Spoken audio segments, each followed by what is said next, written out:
Voilà, pour ceux qui viennent de nous rejoindre, bienvenue à Jargon Chrétien. Aujourd'hui, c'est le deuxième épisode de cette série où nous abordons la Pâque.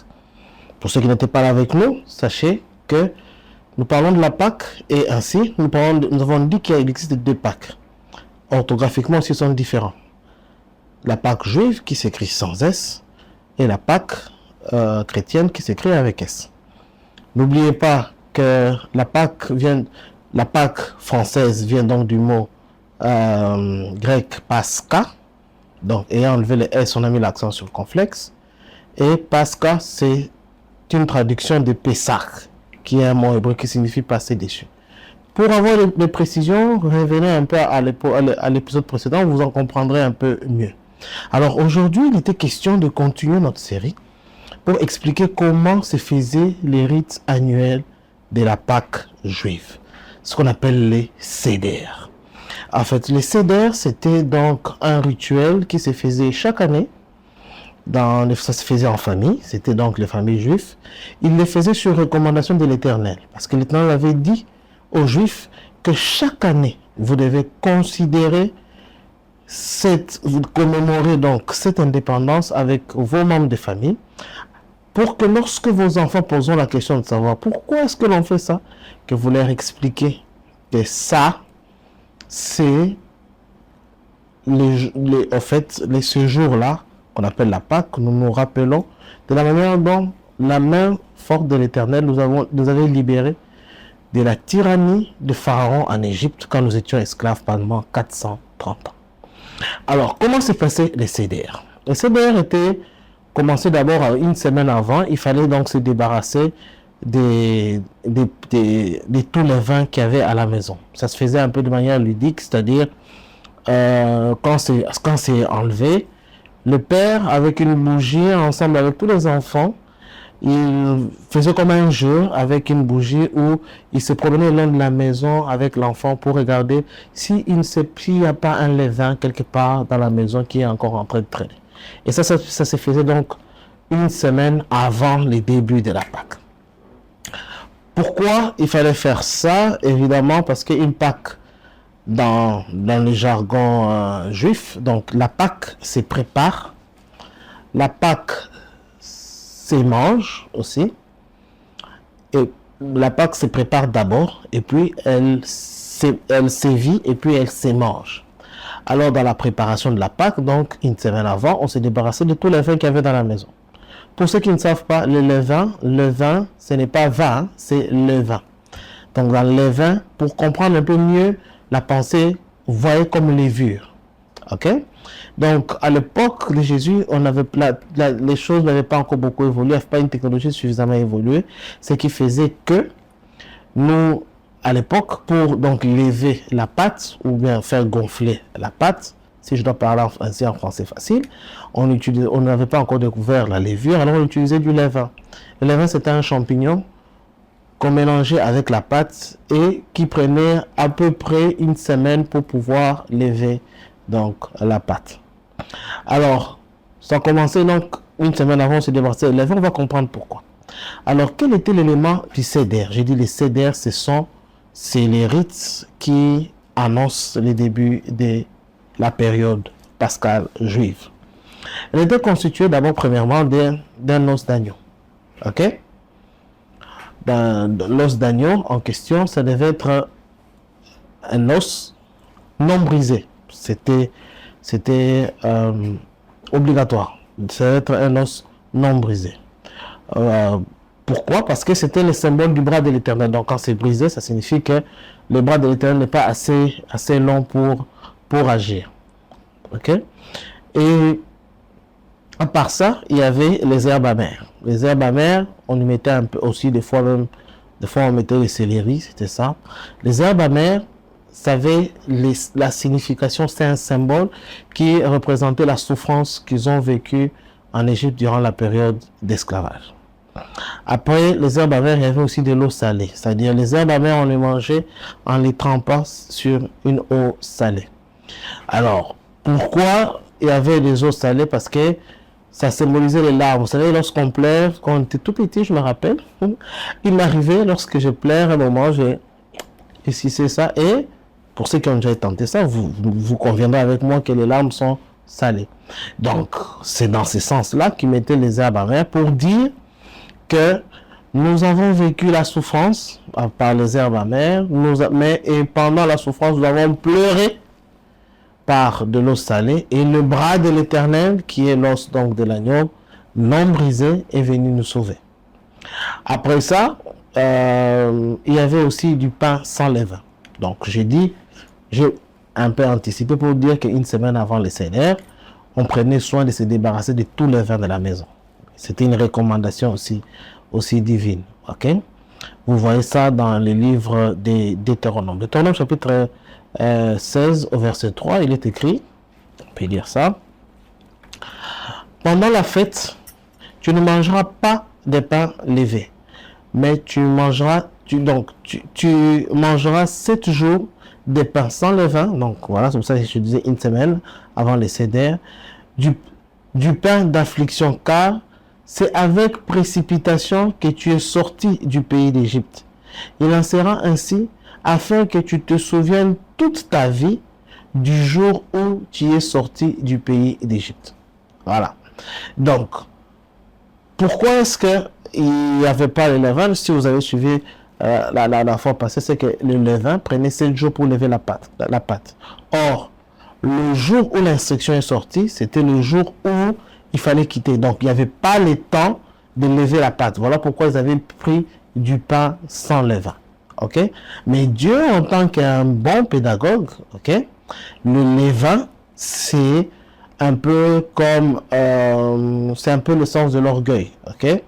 Dans ma langue, moi, qui est dans mon pays, qu'on appelle le Lingala, il y a une expression qui dit Osa Mapeka. Mapeka, c'est les épaules. Pour dire un peu que tu fais un peu du gros dos, que tu es un peu orgueilleux.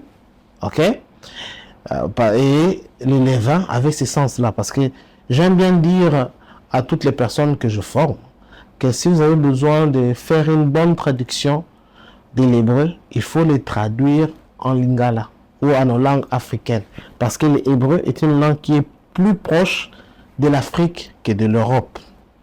Ok? Alors, c'est le sens-là. Donc, le levain symbolisait l'orgueil, l'hypocrisie, un peu toutes ces choses qui permettent à Dieu de résister, parce que Dieu résiste aux orgueilleux. Ok? Voilà. Et aussi, après, il y avait du vin.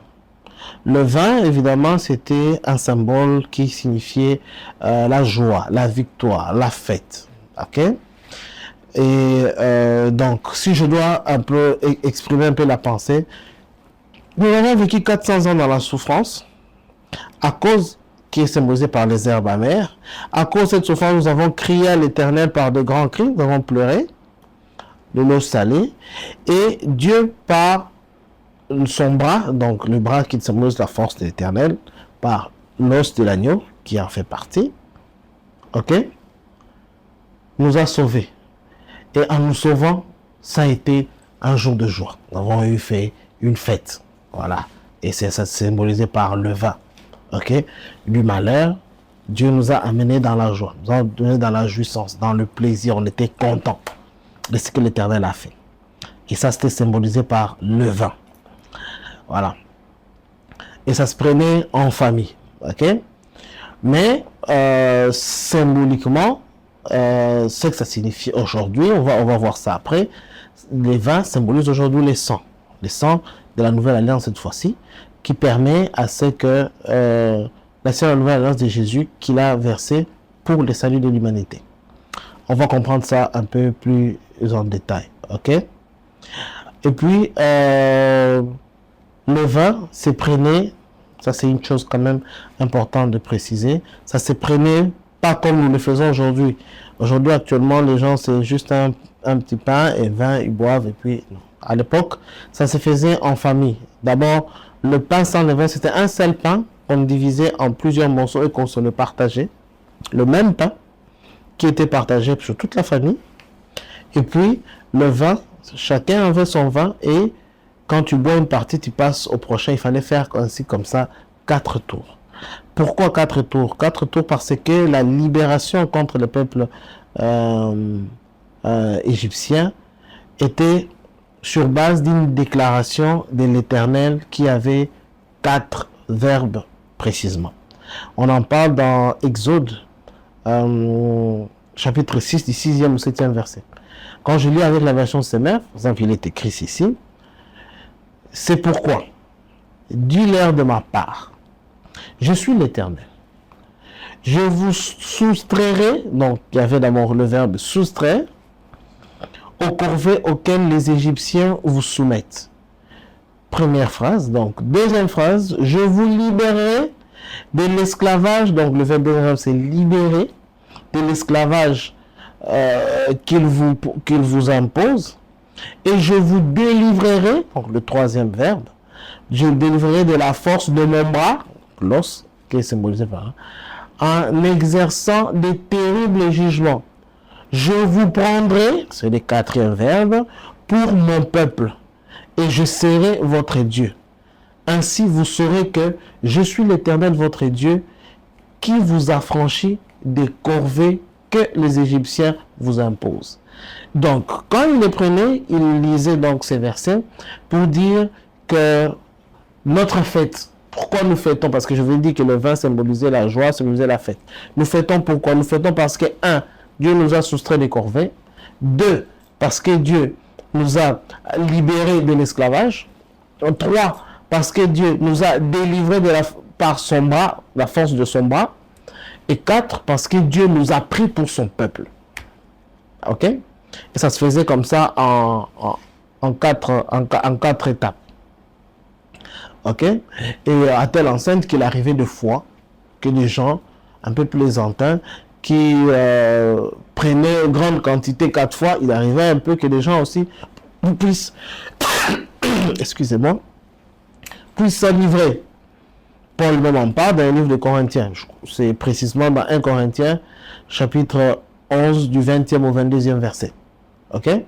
Pour Paul met en garde les gens pour leur dire, est-ce que vous n'avez pas de quoi manger chez vous pour venir vous enivrer ici? Ok? On peut dire ça. Lorsque vous vous réunissez, ce n'est pas pour manger les repas. Qu'est-ce que je dis? Lorsque vous vous réunissez, ce n'est pas pour manger les repas du Seigneur. Car quand on se met à table, chacun commence par prendre son propre repas, et l'un a faim, tandis que l'autre est ivre. N'avez-vous pas de maison pour y manger et boire, ou méprisez-vous l'église de Dieu et faites-vous honte à ceux qui n'ont rien? Que vous dirai-je? Vous louerai-je? Et c'est là, je ne vous loue point. Donc, il leur faisait la remarque pour dire, parce qu'à l'époque, il faut dire, à l'époque de Paul, les temples, l'église ne se faisait pas dans les temples comme aujourd'hui, c'était des synagogues. Les synagogues, comme ils étaient aussi poursuivis, c'était en réalité dans les maisons des gens, ok, en cachette qui se réunissaient. Et étant dans la maison, la Sainte Seine, c'était vraiment une vraie fête. Donc, quand ils prenaient, chacun venait avec sa nourriture, puis prendre son vin. Quand on dit les 4 tours, donc c'était une grande quantité de vin qu'il prenait pour faire passer au point de s'enivrer. Donc, imaginez un peu. Et il leur fait cette remarque. Voilà. Et puis, en dernier lieu, il y avait des œufs. Peut-être que parmi vous, il y a des gens qui savent pas, surtout dans mon pays, mais dans les pays européens, le jour de la Pâque, on s'offre des œufs de chocolat. Ce n'est pas de manière anodine que ça se passe comme ça, parce qu'évidemment, dans les CDR, qui étaient les rites juifs où on fêtait la Pâque, il y avait les œufs. Ok? Mais les œufs symbolisaient quoi? Les œufs, c'est, dans la culture juive, c'est ce que l'on donne à quelqu'un lorsqu'il est en deuil. Ok? Ça symbolisait le deuil. Donc, Dieu, si je dois, ce sont les 6 points. Donc, premier point, c'est les herbes amères. Nous avons vécu, donc, qui signifie que nous avons vécu 400 ans la souffrance en Égypte, chez Pharaon, et on symbolise par les herbes amères. Et à cause de cette souffrance, nous avons fait des grands cris auprès de l'Éternel pour qu'il vienne, que l'Éternel a écouté pour venir nous sauver par Moïse. Les cris et les pleurs sont symbolisés par les larmes, donc de l'eau salée. Et puis, l'Éternel nous a libérés par son bras. Ok? Le bras de l'Éternel est venu nous libérer. Donc, le bras de l'Éternel est symbolisé par l'os de l'agneau. Et après être libérés, nous avons fait donc la fête. Nous avons fait la fête. Pourquoi nous avons fait la fête? Eh bien, nous étions heureux. Heureux de quoi? Heureux du fait que Dieu nous a soustraits des corvées. Heureux du fait que Dieu nous a libérés de l'esclavage. Heureux du fait que Dieu nous a délivrés par la force de son bras. Et heureux du fait que Dieu nous prend pour son peuple. Ok? Et ça se faisait donc en 4 temps avec donc du vin, parce que ça symbolisait la joie. Ok? Et puis, sixièmement, il y avait les œufs.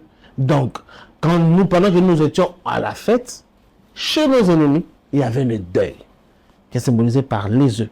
Donc, chez nos ennemis, il y avait le deuil. Et ainsi, donc, se faisait les seder. Il y avait des herbes amères, il y avait de l'eau salée, il y avait du pain sans levain. Ok? Il y avait du vin. Il y avait les œufs aussi. Voilà. Alors, donc, maintenant, vous vous poserez la question de savoir, nous sommes pendant la période pascale, nous fêtons la Pâque, qu'est-ce que tout cela a à voir avec nous? Ok? C'est vrai, tu nous expliques les Seder, quoi. Bien sûr, je vous explique les Seder.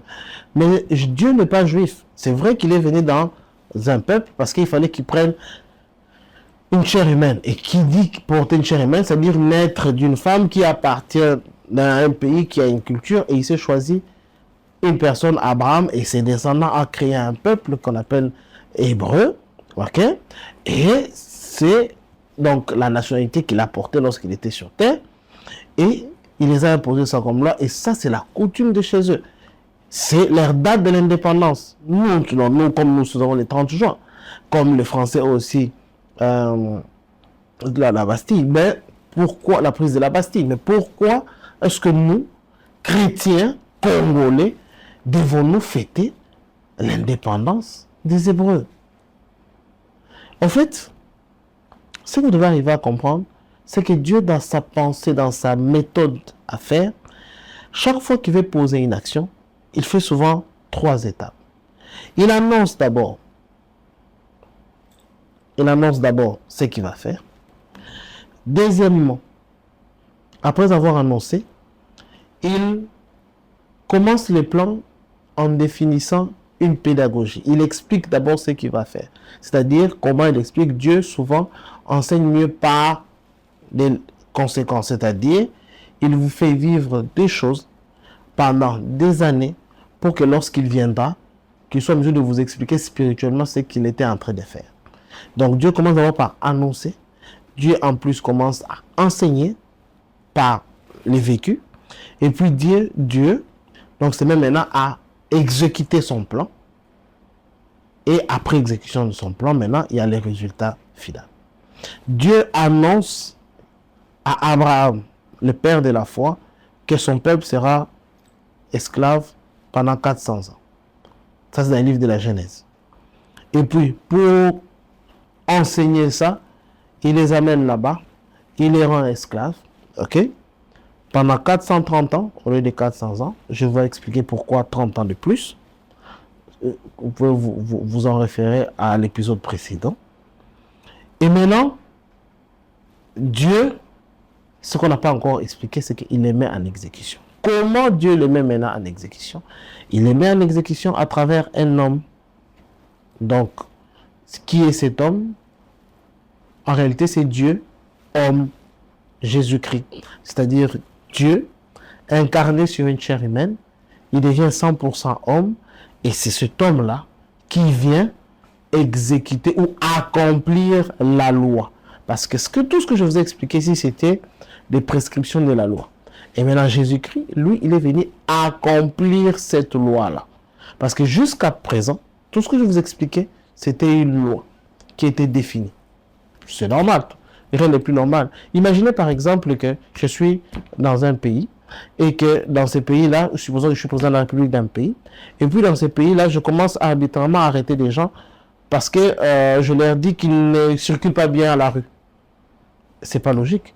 Il me faut d'abord définir une loi de circulation routière, et après cela, maintenant, venir maintenant demander aux gens d'appliquer cette loi. Seulement si ces personnes n'appliquent pas cette loi, maintenant ils peuvent être maintenant sanctionnés.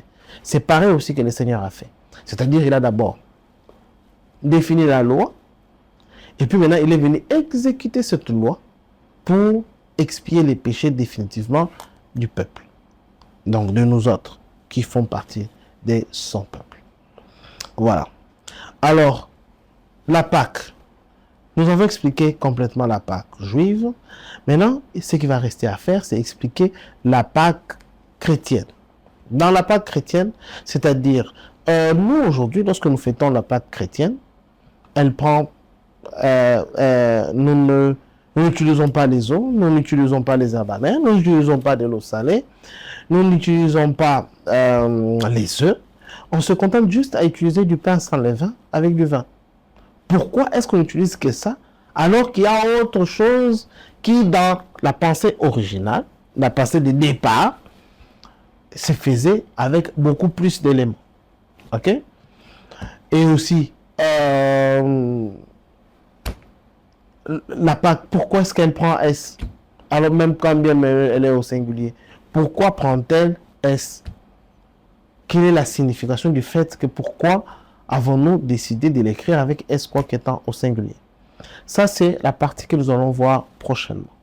Dans la prochaine fois, ce qui sera les derniers jours, donc les derniers épisodes de cette série, nous allons donc vous expliquer l'équivalent, donc c'est-à-dire la projection.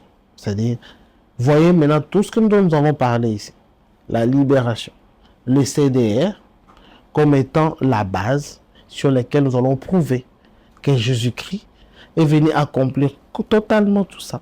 Et que c'est lui notre nouvelle, notre Pâque. Et que maintenant, lorsque nous les faisons, nous ne les faisons pas par rapport aux Hébreux, mais nous les faisons par rapport à Christ. Pourquoi? Parce que de la même manière que les Hébreux étaient esclaves chez Pharaon, Pharaon représente les diables, ok?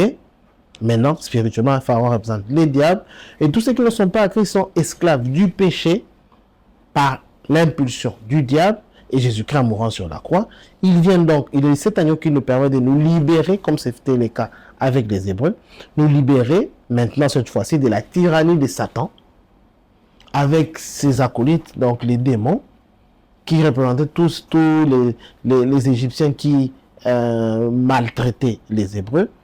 Et Jésus-Christ est venu en mourant à la croix, nous libérer donc de cette tyrannie du diable. Ainsi, nous sommes libres et nous n'avons plus besoin de nous soumettre dans ce joug de l'ennemi qui nous rend esclaves du péché. Amen. Pour ne pas trop vous embrouiller, je vais donc m'arrêter là. Et dans le prochain épisode, qui sera donc le dernier, nous allons expliquer maintenant du point de vue Christ, donc comment c'est que signifie la Pâque pour nous, les chrétiens. Pour aujourd'hui, je vous prends donc congé et on se voit au prochain numéro. Que Dieu vous bénisse.